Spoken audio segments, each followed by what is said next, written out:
సిద్ధెలలో నేను సిద్ధముగా చేసుకో రాజు రానయ్యున్నాడు.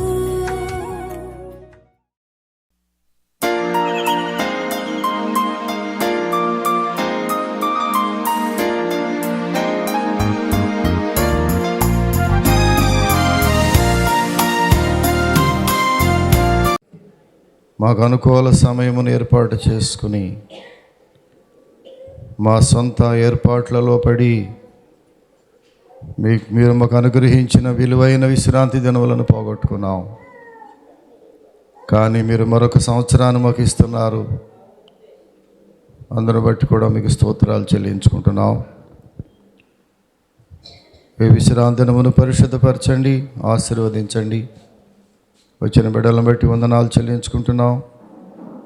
ఇది ఆఖరి ఈ సంవత్సరానికి చివరి విశ్రాంతి దినమని బిడ్డలు గ్రహించుకుని ఇంకెవరైతే ఇంట్లో ఉన్నారో, ఇంకెవరైతే నిర్లక్ష్యంగా ఉన్నారో వారిని కూడా మందిరం తోడుకురండి.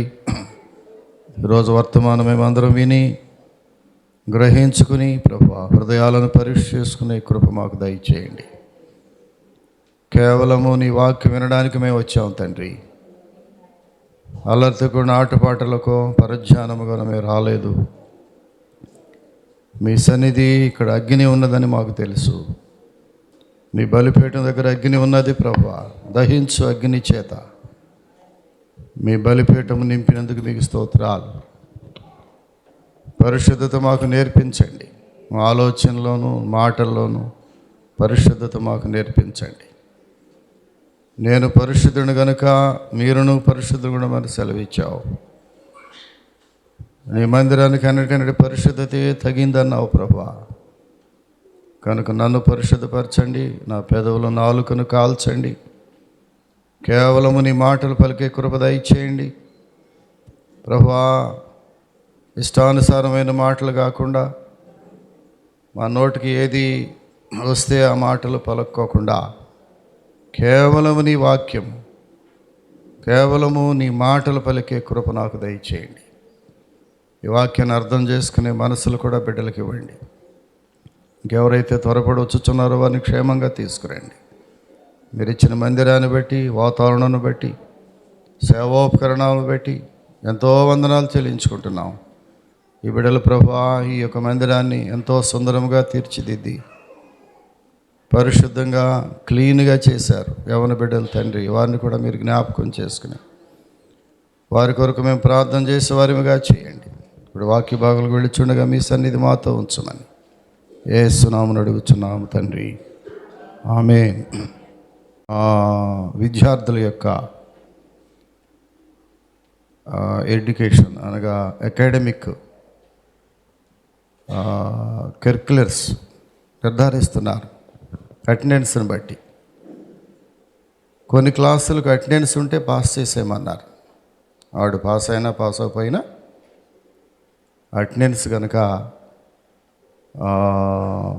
80% 70% అటెండెన్స్ ఉంటే 100 రోజులు పని దినాలు పాఠశాలలో పని చేస్తే 70 రోజులు సుమారుగా ఆ విద్యార్థి స్కూల్కి హాజరైతే అతను ఆటోమేటిక్గా నెక్స్ట్ క్లాస్కి ప్రమోషన్ ఇచ్చేసేయచ్చు. అంటే అటెండెన్స్ అంత ముఖ్యం అన్నమాట. ఎందుకని ముఖ్యం? ఆ విద్యార్థి చదివినా చదవకపోయినా అన్ని రోజులు ఆ పాఠశాలకు అటెండ్ అయ్యి క్లాసులో కూర్చుని వాక్యం వింటే అతను పెద్దగా చదవక్కర్లేదు. ఆ ఉపాధ్యాయులు చెప్పినటువంటి పాఠం ఆటోమేటిక్గా అర్థమైపోద్ది.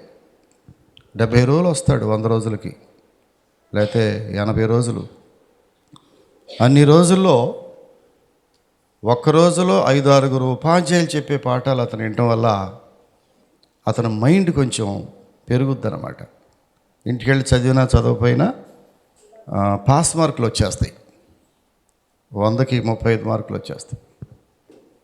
మీలో ఎంతమంది 2025వ సంవత్సరంలో అటెండెన్స్ కనుక మనం తీసుకుంటే ఎన్ని విశ్రాంతి దినములు మనము దేవునికి దూరం అయ్యామో ఒక్కసారి పరీక్ష చేసుకోవాలి. నేను ఎవరిని తిట్టడానికి నేను డయాస్ మీదకి రాలేదు, కానీ తిట్టే అర్హత కూడా నాకు లేదు. ప్రియులరా, దేవుడు నన్ను ఏర్పాటు చేసుకున్నది మిమ్మల్ని మీకు వాక్యం బోధించి మిమ్మల్ని కొన్ని హెచ్చరికలు ఇవ్వడానికి ప్రభువు నన్ను వాడుకుంటున్నాడు. ప్రియులరా, ఆ హెచ్చరికలు నాకు కూడా, నేను మానవుడే కాబట్టి ఆ హెచ్చరికలు నాకు నేనుగా కూడా వేసుకుంటాను. అలాగే నా బిడ్డలకు కూడా ఈ హెచ్చరికలు, నా 2 బిడ్డలు, నా 2 కోడళ్ళు, కొంచెం ఊహ తెలిస్తే నా మనవళ్ళు మనవరాళ్ళు కూడా ఈ వాక్యాన్ని వింటున్నప్పుడు ఒక ప్రశ్న వేసుకోవాలి. ప్రభువా, ఈ సంవత్సరం ఎన్ని విశ్రాంతి దినములు నేను నీకు దూరంగా ఉన్నాను? అది ఎవరు వేసుకోవాలి ఆ ప్రశ్న అంటే, అప్పుడప్పుడే నూతనంగా సంఘానికి వస్తున్నటువంటి బిడ్డలు, మారు మనసు పొంది దేవుని యొక్క సన్నిధిలో సంవత్సరాల తరబడి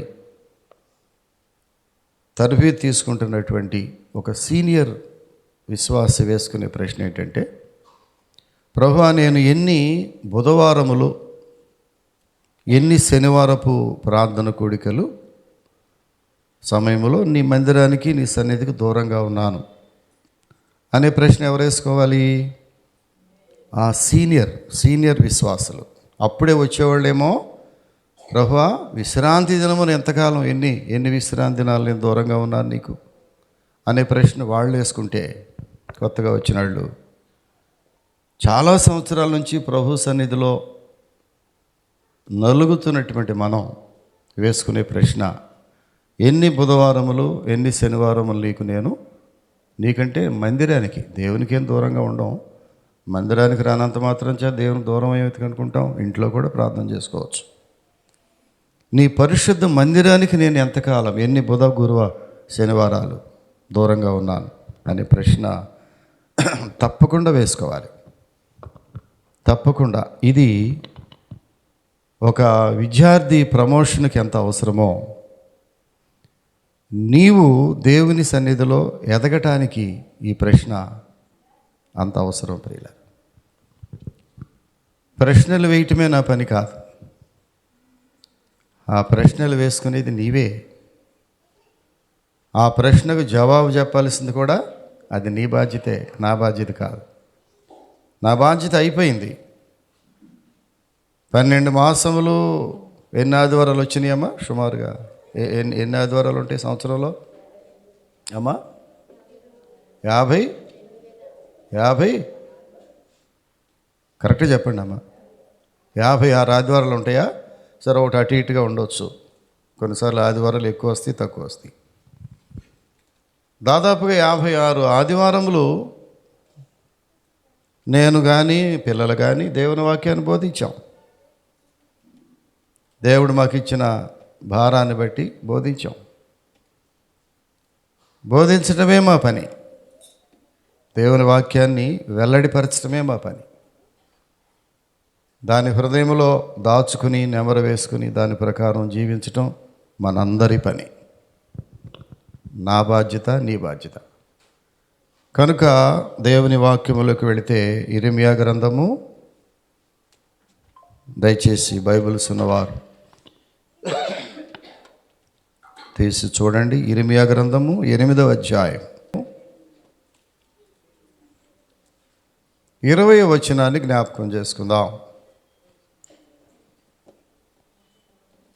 కోతకాలము గతించి ఉన్నది, గ్రీష్మకాలము జరిగిపోయెను, మనము రక్షణ నొందకయే ఉన్నాము అని చెప్పుదురు. ప్రియులారా, ఇర్మియా ప్రవక్త ఇశ్రాయేలీల గురించి మాట్లాడుతున్నాడు.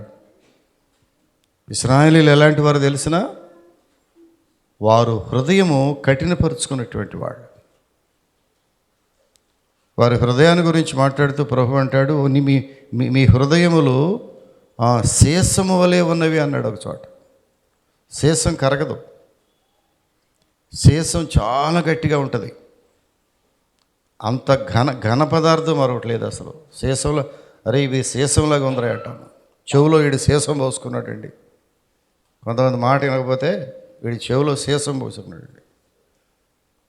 హృదయములు సీసం వలె ఉన్నాయి అన్నాడు. ఇశ్రాయేలీయుల యొక్క హృదయాలు కఠినమైపోయినాయి. ఎంత కఠినమైపోయినాయి అంటే ప్రియులరా, చాలా హార్డ్ అయిపోయినాయి వారి హృదయాలు. చివరికి వాళ్ళు బోధ వినే స్థితిలో కూడా లేరు. ఎందుకని? దేవుడు వారికి అన్నీ సమకూర్చాడు, వారి బిడ్డలకు అన్నీ సమకూర్చాడు, వారికి ఆలయాలు కట్టించాడు, వారికి భూములు పంచిపెట్టాడు, వారికి ఆహారం సమృద్ధిగా ఇచ్చాడు, వారి ద్రాక్ష తోటలు సమృద్ధిగా పెంచేసి రెడీగా వాళ్ళకి ఇచ్చేశాడు. వారి ఇండ్లు వారు కట్టనటువంటి నిర్మించినటువంటి గృహాల్లో వారు నివాసం ఏర్పాటు చేసుకున్నారు. వారు త్రవ్వనటువంటి బావులు, నీటి ఓటలు ఊబికి వచ్చేసినాయి. కరువు లేదు వాళ్ళకి, సమృద్ధిగా అంతా జీవితం అంతా సమృద్ధిగా గడిచిపోయింది. దాని పర్యవసానం ఏంటో తెలిసిన, వారు దేవునికి విరోధం అయిపోయారు. వారి హృదయాలు ఎట్లా ఉన్నాయి? కఠినమైపోయినాయి. వాళ్ళ గురించి బాధపడుతూ ఇర్మియా అంటే ఎవరో తెలిసిన, విలపించు ప్రవక్త. విలాప వాక్యాలు రాసింది ఇర్మియానే. విలపించుట, దుఃఖపడటం కంటే మించినటువంటిది విలపించుట. దుఃఖపడటం వేరు, విలపించటం వేరు. విలాప వాక్యాలు రాశాడు. అయ్యో, నీ ప్రజలైనటువంటి ఇశ్రాయేలీయులు ప్రభువా, వారి హృదయం కఠినం చేసుకున్నారయ్యా. నన్ను మర్చిపోవటం కాదు ప్రభువా, నిన్నే మర్చిపోయారు. నీ కార్యములు మర్చిపోయారు. నువ్వు పెడుతున్న ఆహారం అని మర్చిపోయారు. చాలామంది ఆహారం మర్చిపోతారు. ఆహారం పెట్టిన వారిని, సహాయం చేసే చేతులు మర్చిపోతాం మనం. కృతజ్ఞత లేని హృదయాలు మానవుడి ప్రియుల. జంతువులు కృతజ్ఞతలు ఉన్నాయి. ఎంత విశ్వాసం ప్రియులరా! మనుష్యుడు విశ్వాసఘాతకుడు అయిపోతున్నాడు. దేవుడు చేసే ఆశ్చర్య కార్యములు, ఎన్ని కార్యాలు చేస్తున్నాడమ్మా దేవుడు మన కుటుంబాలకు, మన బిడ్డలకు. విశ్వాసఘాతకులముగా దేవుని మందిరాన్ని మర్చిపోతున్నావు, దేవుని సేవకులను మర్చిపోతున్నావు, చివరకు దేవుడినే మర్చిపోతున్నావు. ప్రశ్న వేసుకోవాలి. చివరి ఆదివారం ఇది. ఎన్ని ఆదివారములు మందిరానికి రావటానికి ఎంత భయమో కొంతమందికి. కోతకాలము గతించి ఉన్నది, గ్రీష్మకాలం జరిగిపోయింది. ప్రియులరా, మనము రక్షణ పొందకే ఉన్నాం. రక్షణ ఎంత విలువైంది! దేవుడు మానవుని కొరకు, మానవుడి రక్షణ కొరకు ఎన్ని ఏర్పాట్లు చేశాడమ్మా! ఎంత పథకం, ఎంత ప్రణాళిక, దేవుని ప్రణాళిక. క్రిస్మస్ అదే ప్రణాళికలో భాగమే. దేవుని ప్రణాళికలో భాగమే క్రిస్మస్. ఏంటి ఆయనలో ఉన్న ప్రణాళిక, ప్లాన్? దేవుడు ఏం ప్రణాళిక చేశాడు?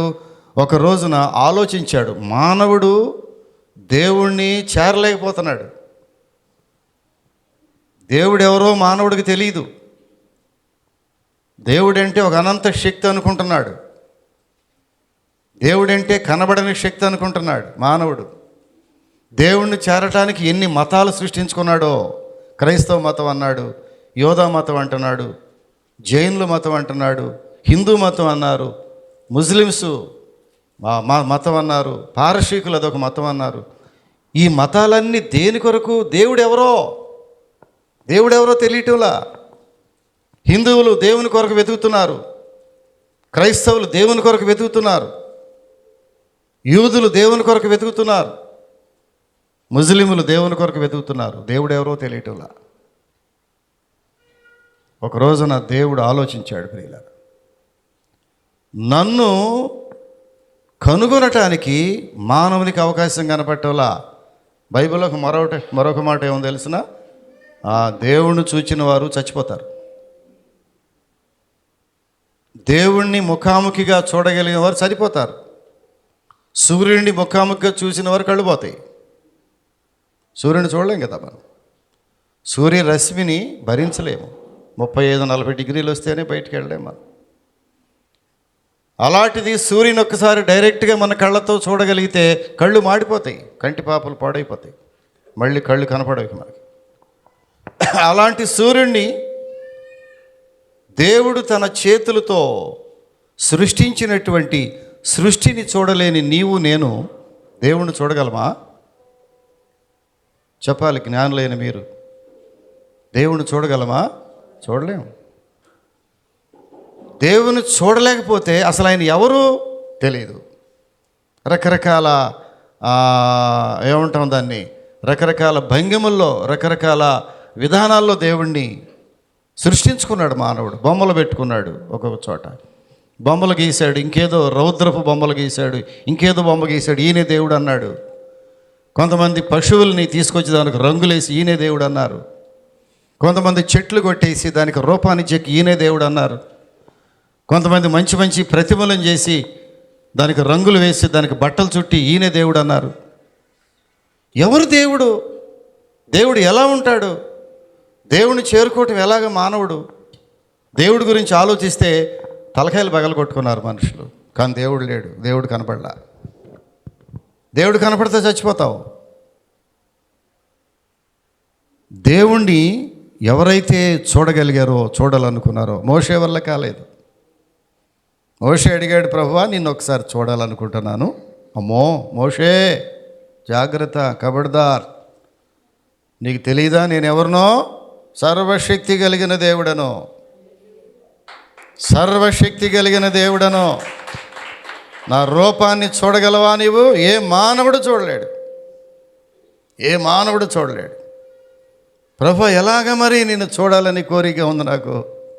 లేదయ్యా, నేను బండ సందులో నుంచి వెళుతూ ఉంటే నా వెనక భాగాన్ని ఒక్కసారి, అది కూడా డైరెక్ట్గా చూడలేవు, నా వెనుక భాగాన్ని, నా వస్త్రాలను అట్లా ఒక్కసారి చూడు. కానీ అది చూసినా తట్టుకోలేకపోయాడు మోషే. ముఖమంతా వెలిగిపోయింది. ఆ సీన్ చూసిన మోషే కొండ దిగి వచ్చేటప్పటికి మోషే ముఖాన్ని మనుషులు చూడలేకపోయారు. దేవుని వెలుగు మోషే ముఖం మీద పడితే ఆ మోషే ముఖం వెలిగిపోతూ ఉంటే ఆ వెలుగును మనుషులు చూడలేకపోయారు. ఎంత వెలుగు ఒకసారి ఆలోచించు. దేవుడంటే ఎవరో ఆలోచించు ఒకసారి. దేవుని యొక్క ప్రణాళిక ఏంటో తెలిసిన, నేను ఎలాగా మనుషులకి కనబడాలి. ఈ ప్రజలు నేను కనబడపోవటం వల్ల మతాలు సృష్టించుకున్నారు, దేశాలు విడిపోతున్నాయి, సమూహాలుగా విడిపోతున్నారు. నేను ఎవరినో తెలుసుకోవటానికి ఎలాగా సంవత్సరాలు గతించిపోతున్నాయి, వేల సంవత్సరాలు గతించిపోయినాయి, వేల సంవత్సరాలు వెళ్ళిపోయినాయి. కానీ దేవుడు కనపడటం లేదు. దేవుడు ఎవరో తెలుసుకోవటానికి తలకాయలు బద్దలు కొట్టుకుంటున్నారు మానవులు. కొంతమంది చచ్చిపోయారు. ఈ దేవుడు ఎవరో కావాలి నాకు. దేవుని యొక్క ప్రణాళిక ఎంత గొప్పది ప్రియులారా. ఒకరోజు కూర్చొని ఆలోచించాడు, నన్ను చూడాలని చాలామంది కోరుకుంటున్నారే, అసలు నేను మనిషిని తయారు చేసింది మంటిలో నుంచి తయారు చేసిందే నాకు స్నేహితుడిగా ఉండాలని కదా ఆదామును తయారు చేసింది. ఆదాము హవ్వలు దేవునికి స్నేహితులుగా ఉన్నారు, కానీ వాళ్ళు కూడా దూరం అయిపోయారు పాపం చేసి. ఎలాగ మనుషుడు నాకు చేరుకుంటాడంటే చేరుకోలేని పరిస్థితి. ఓ పని చేద్దాం, ఓ పని చేస్తే బాగుంటుంది, నేనే వాళ్ళ దగ్గరికి వెళ్తే మంచిదేమో ఆలోచించాడు దేవుడు. దేవుని యొక్క గొప్ప ప్రణాళిక ఏంటో తెలిసిన, మానవుడు నన్ను చేరుకోలేకపోతున్నాడు. వేల సంవత్సరాలు, లక్షల సంవత్సరాలు, కోట్ల సంవత్సరాలు మానవుడు దేవుణ్ణి చేరుకోలేకపోతున్నాడు. ఇప్పుడు దేవుడే ఆలోచించాడు, నేనే వారిని చేరుకుంటే, ఒకవేళ దేవునిగా వెళితే మాడి మసి అయిపోతారు వాళ్ళు. ఇప్పుడు మానవుణ్ణి దేవుడు చేరుకోవాలంటే తనకు తానుగా చేరుకుంటే కష్టమే. నా కుమారుని పంపించాలనుకున్నాడు. దేవుడు అంటే ప్లోరల్, ఒక్కడు కాదు, త్రియేక దేవుడు, ముగ్గురు కలిపిన దేవుడు. దేవుడు ఒక్కడే, ముగ్గురు దేవుడు లేరు మనకి. కానీ ఒక్క దేవుడు మూడు రూపాలుగా, తండ్రి కుమార పరిశుద్ధాత్మగా. అందుకే మన స్వరూపములో మన పోలికగా అంటాడు.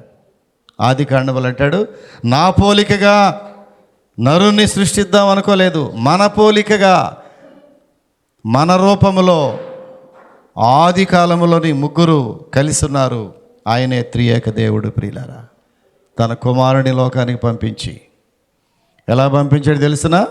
దేవుడిలాగా రాలేదు, ఆయన మనుష్యుడిగా వచ్చాడు. ఆ దేవాది దేవుడు మనుష్యుడిగా వచ్చి మనిషిని చేరుకున్నాడు. ఎంత ఆశ్చర్యం ఇది! క్రిస్మస్ పండుగ అంటే మీలో చాలామందికి తెలీదు. క్రిస్మస్ అంటే బట్టలే, క్రిస్మస్ అంటే భోజనమే, క్రిస్మస్ అంటే ఒక ఏమంటారు సెలబ్రేషన్ అనుకుంటాం మనం. క్రిస్మస్ అనగా ఒక సెలబ్రేషన్ కాదు.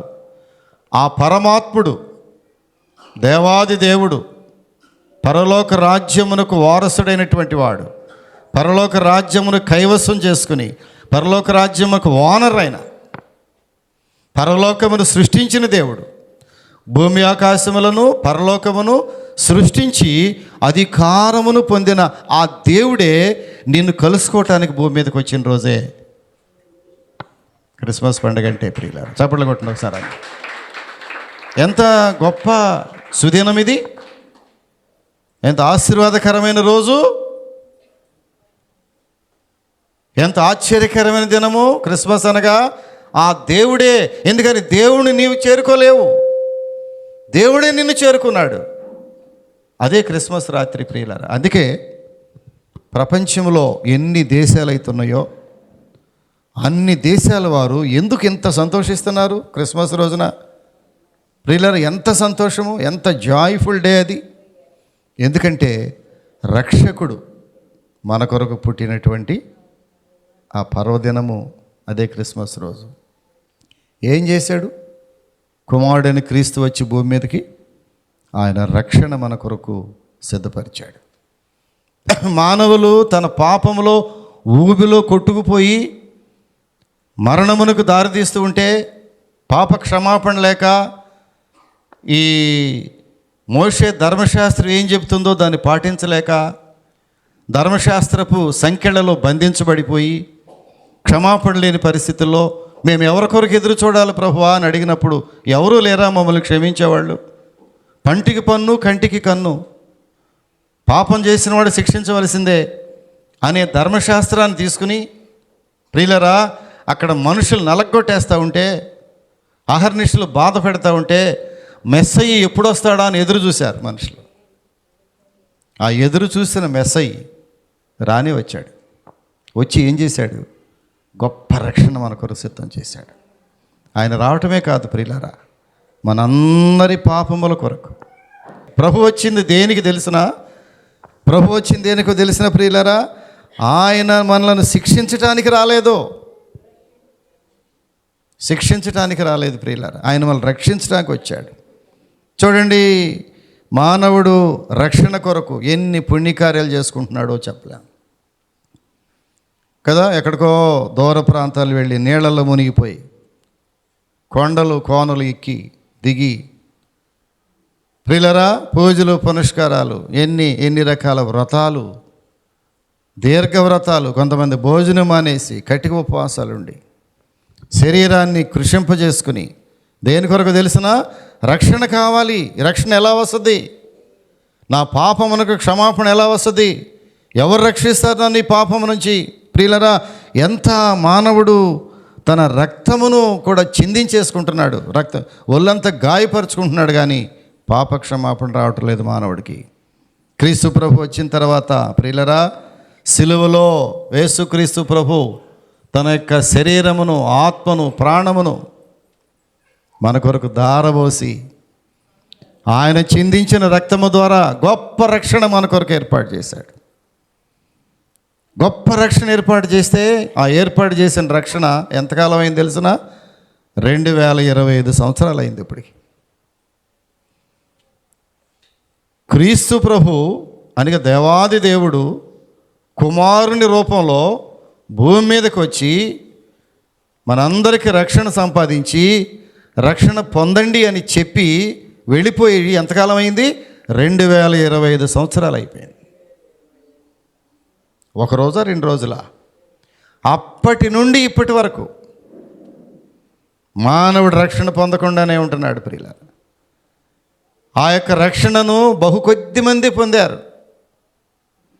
ఇన్ని సంవత్సరాలు గతించిపోయినా రక్షణ లేకుండా ఎంతమంది ప్రపంచంలో ఉన్నారు ప్రియులారా, రక్షణ యొక్క విలువను దృష్టిలో లేకోకుండా. అందుకనే ఈ రక్షణ నిర్లక్ష్యం చేసేవాళ్ళు ఎంతమంది కనబడుతున్నారు ప్రియులారా? మన సంఘంలోనే రక్షణ పొందకుండా ఎంతమంది ఉన్నారు? ప్రభువా, నీవు భూమి మీదకి వచ్చి 2000 సంవత్సరాలు పైబడిపోయిందే, నీవు రక్తం చిందించి నా కొరకు 2000 సంవత్సరాలు దాటిపోయిందే, నీ రక్షణ నీవు సంపాదించి పెట్టి మాకు వెళ్ళిపోయావే, ఆ విలువైనటువంటి రక్షణ యొక్క విలువని గ్రహించలేకపోయానే, 2000 సంవత్సరాలు దాటిపోయినా కూడా నాకు ఆ విలువ తెలియటం లేదే. ప్రియులరా, ఏమన్నాడు తెలిసిన ప్రసంగ గ్రంథకర్త? నీ బాల్య దినములందే నీ సృష్టికర్తను గుర్తు చేసుకో, జ్ఞాపకం చేసుకో. ప్రసంగి గ్రంథము 12వ అధ్యాయము 1-2 వచనాలు కనపడుతుంది. నీ బాల్య దినములందే నీ సృష్టికర్తను స్మరణకు తెచ్చుకొనము. చాలామంది బాల్య దినాలను ఆటపాటలతో గడిపేస్తారు కదా. బాల్య దినాలు, ఈ పిల్లలు వస్తున్నారు కదా, ఎంత ఆటపాటలు. మనం తిట్టినా ఏమనుకోరాళ్ళు, దులిపేస్తారు అంతే. మా తాత తిట్టాడంటే ఏముంది, మళ్ళీ 10 నిమిషాలు తాత అంటూ వచ్చేస్తాడు మళ్ళీ. ఎందుకని? వాళ్ళు తిట్టిన వాళ్ళకి ఏం అర్థం కాదు. బాల్య దినములు ప్రియులారా, అవి ఆడుతా పాడుతా గడిచిపోయే దినాలు ప్రియులారా. ఆ బాల్య దినములు ఆడుతా పాడుతా గడిపేసినటువంటి నీవు యవ్వన కాలంలో ప్రవేశిస్తావు.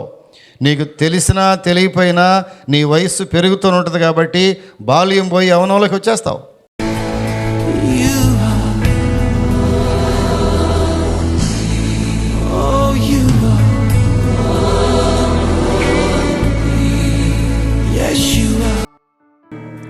పరిశుద్ధుడా, ప్రేమ కలిగిన స్వామి, ఈ సంవత్సరపు చివరి విశ్రాంతి దినములో మీరు మాకు ఇచ్చిన విలువైన హెచ్చరికలు బట్టి స్తోత్రాలు. గ్రీష్మకాలం గతించిపోతూ ఉంది ప్రభు, కోతకాలం కూడా గతించిపోతూ ఉంది. మేము రక్షణ పొందకయే ఉన్నాము అనే వాక్యం ద్వారా మాతో మాట్లాడారు, మీకు స్తోత్రాలు. ఈ వాక్యానికి ముద్ర వేయండి. ఇంకా మారు మనసు లేని వారికి మారు మనసు దయచేయండి.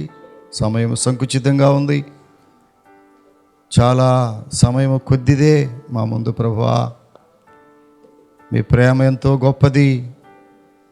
మీరు మా కొరకు ఏర్పాటు చేసిన రక్షణ నిర్లక్ష్యం చేయకుండా దాన్ని పొందుకుని ఇతరులకు దాన్ని ప్రకటించే కృప మా అందరికీ దయచేయండి. విన్న వాక్యానికి ముద్ర వేసి కృప చూపించమని, ఈ వాక్యం ఎవరైతే వింటున్నారో వారిలో గొప్ప పరివర్తన, పరిశుద్ధాత్మ సన్నిధి వారి తలల మీద కుమ్మరించి కృప చూపించమని, పశ్చాత్తాపపు ఆత్మల బిడ్డల మీద దయచేయమని యేసు నామమున అడుగుచున్నాము తండ్రి, ఆమేన్.